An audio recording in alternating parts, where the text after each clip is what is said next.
Hallo Leute, here's another mini vlog from my life here in Germany. Welcome to Laika Diaries. For today's mini vlog, susunduin ko ang kapatid ko sa work niya. First time ko siyang makikitang magtrabaho. Hindi niya alam na pupunta ako. Kaya isusurprise ko siya. 30 minutes na lang din naman at uuwi na sila. Hinahanap ko nga dito kung saan ako pupunta. At diretso lang pala nito at doon na. At ayan na nga, nasisilayan ko na. Nasa malayo pa lang, nakikita ko na siya.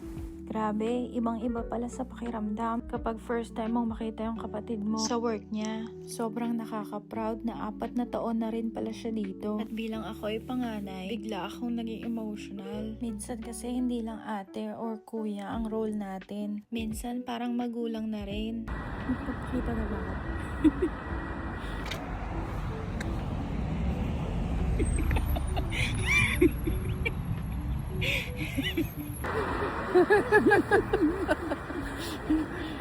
ako?